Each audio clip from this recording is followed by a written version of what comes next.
क्या सच में राजा रघुवंशी को सोनम रघुवंशी ने मारा? लेकिन आखिर ऐसा क्यों? क्या हुआ जो शादी के लगभग 12 दिन बाद ही उसने अपने पति के साथ ऐसा कर दिया, जबकि उनकी लव मैरिज थी? शायद आपको कोई नहीं बताएगा, लेकिन हम बताएंगे आपको अपने चैनल पर, वो भी जो फैक्ट है उसके अनुसार और पुलिस के अनुसार। तो चलिए शुरू करते हैं।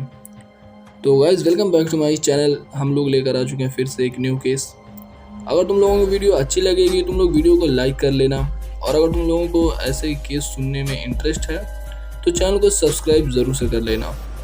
तो अभी हम लोग बगैर टाइम को ज़ाया किए चलते हैं केस की तरफ। मध्य प्रदेश के इंदौर के साकार नगर में एक फैमिली रह रही थी जिनका अपना ही ट्रांसपोर्ट का बिजनेस था, जिस वजह से ये फैमिली फाइनेंशियली बहुत ही स्ट्रांग थी।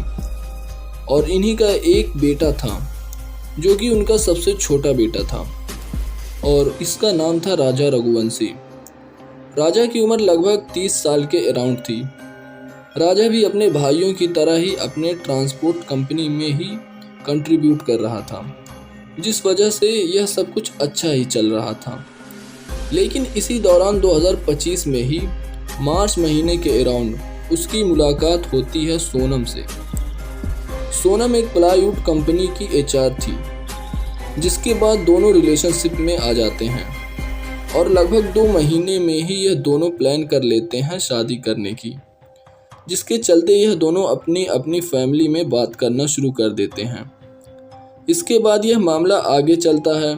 धीरे धीरे दोनों की फैमिली एग्री भी हो जाती है और इनकी शादी की एक डेट फिक्स हो जाती है, और वो डेट थी 11 मई 2025। खैर, जिसके बाद थोड़ा सा ही टाइम बीतता है। सोनम राजा से कहना शुरू कर देती है कि उसको हनीमून पर जाना है।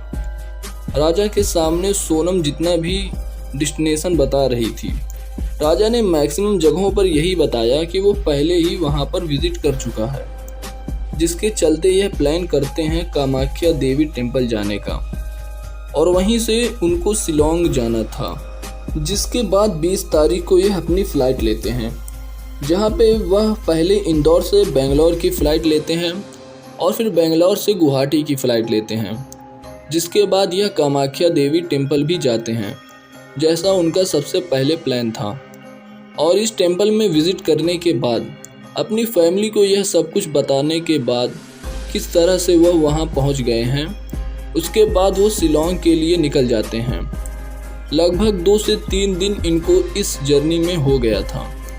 23 मार्च की दोपहर लगभग 1:30 के आसपास उमा, जो कि राजा की माँ थी, वो सोनम के पास कॉल करती है यह पूछने के लिए कि आखिरकार वो क्या कर रहे हैं और कहाँ पे हैं। सोनम यह कॉल उठाती है, लेकिन कॉल उठाते ही ऐसा लग रहा था जैसे सोनम की सांस फूल रही है, या तो वो किसी ऐसी पहाड़ी एरिया में है जहाँ पर ऑक्सीजन की बहुत कमी है, या फिर किसी तरह की ट्रैकिंग कर रही है, जिस वजह से यह पहाड़ चढ़ रहे हैं और सोनम की सांस इतनी फूल रही है। जब उमा सामने से पूछती है तो वो उसको इसी तरह का कुछ बताती है कि वह एक पहाड़ चढ़ रही है। यह कॉल कट होती है, और अनफॉर्चुनेटली यह आखिरी कॉल थी जो कि इन दोनों की फैमिलीज को जाती है। जिसके बाद कोई भी कॉल उमा को नहीं आती है। जिसके बाद उमा खुद से ट्राई करती रहती है बार बार सोनम का नंबर लगाने की, राजा का नंबर लगाने की, लेकिन दोनों का ही नंबर नॉट रीचेबल आ रहा था। जब अब कांटेक्ट नहीं कर पा रहे थे तो 23 की शाम उनके लिए बहुत मुश्किल से निकलती है। जैसे ही 24 तारीख आती है वो फिर से कांटेक्ट करना शुरू कर देते हैं दोनों को, लेकिन अनफॉर्चुनेटली फिर से दोनों का नंबर नहीं लग रहा था। देखते देखते 24 की दोपहर हो जाती है, शाम हो जाती है।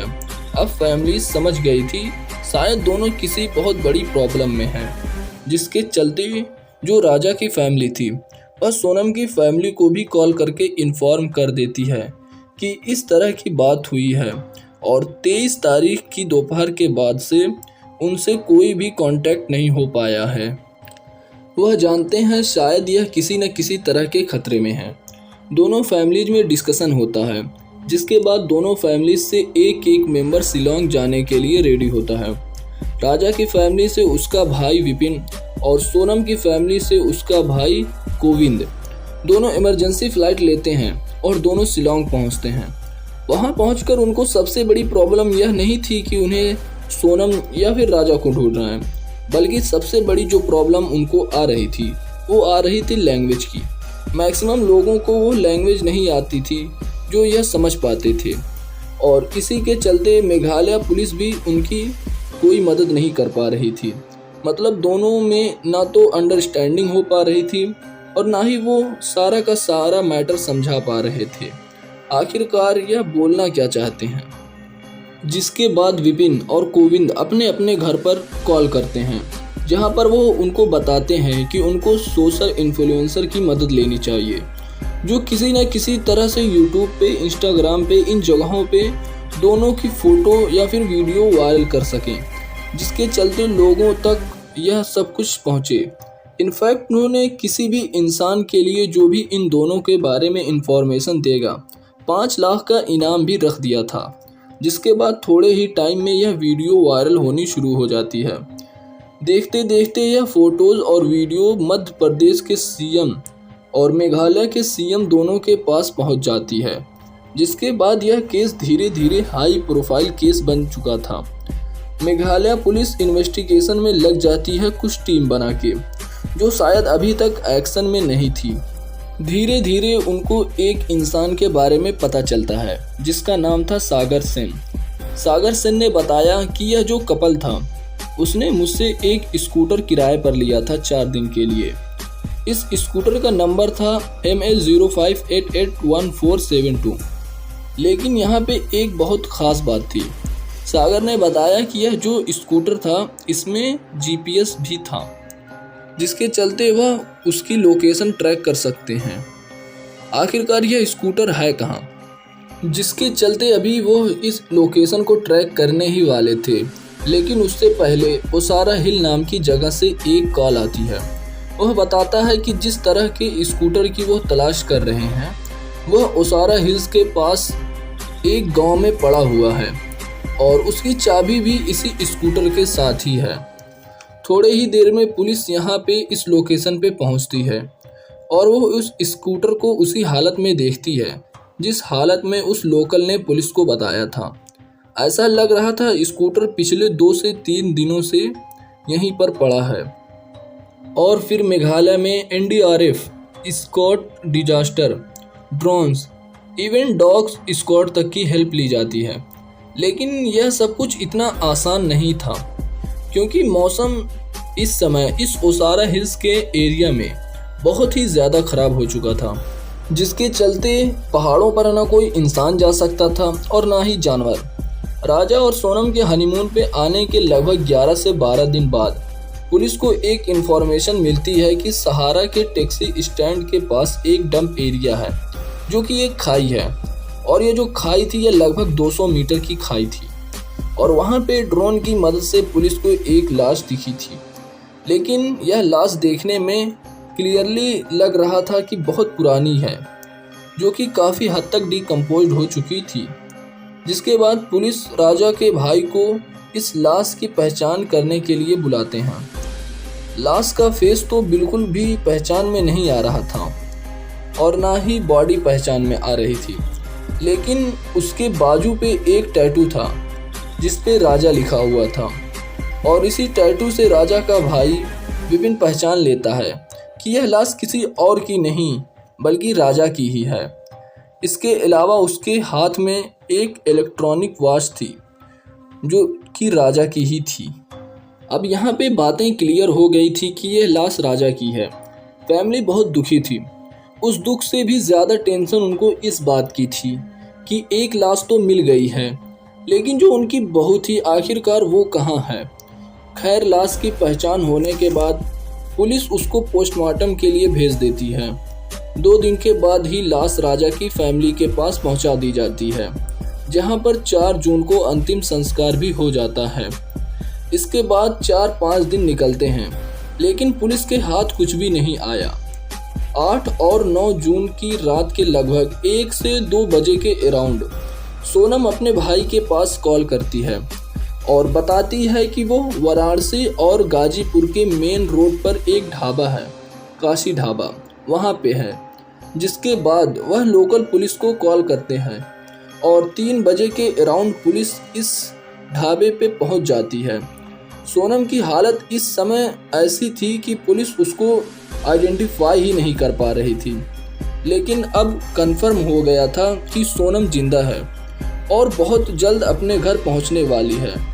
फैमिली के लोग बहुत खुश थे, लेकिन असली सच्चाई जब उनके सामने आने वाली थी तो शायद उनके पैरों तले से ज़मीन ही खिसक जानी थी। मेघालय के डीजी ने बताया कि उन्होंने ओवरनाइट सर्च ऑपरेशन किया, जिसके बाद उन्होंने 3 लोगों को अरेस्ट भी किया। और यह जो 3 लोगों को अरेस्ट उन्होंने किया वह एक इन्फॉर्मेशन पे किया था, जब उनको अल्बर्ट डे नाम के एक गाइड ने बताया था कि 23 मई को जब सोनम और राजा यह ट्रैक शुरू करने वाले थे तो उनको अल्बर्ट ने अपनी सर्विस ऑफर की, लेकिन उन्होंने मना कर दिया और एक दूसरे गाइड की हेल्प लेके वहां से जाने का प्लान किया। लेकिन इसी दौरान अल्बर्ट ने बताया कि उनके साथ 3 लोग और थे, जो कि देखने में क्लियरली लग रहा था कि वो वहाँ के नहीं थे और साथ ही वो हिंदी में बात कर रहे थे। आखिरकार वो 3 लोग कौन थे? जिसके बाद पुलिस ने यह सर्च ऑपरेशन शुरू किया और पुलिस ने इन तीनों को अरेस्ट भी कर लिया, जिसमें से एक को उन्होंने यूपी से पकड़ा और 2 को इंदौर से अरेस्ट किया। इनके नाम थे विक्की ठाकुर, आकाश और आनंद। लेकिन सबसे बड़ा खुलासा मेघालय पुलिस ने यह किया कि इनको किसी ने सुपारी दी थी राजा को मारने के लिए, और वो ये जो सुपारी उनको दी थी वो किसी और ने नहीं बल्कि सोनम ने दी थी। हालांकि अभी इन सारे मामले पे सोनम की फैमिलीज़ और राजा की फैमिलीज़ डिनाई कर रही है। हालांकि अभी मामला पुलिस में चल रहा है, लेकिन एक नाम बहुत ज़्यादा सामने आ रहा है, राज कुशवाहा।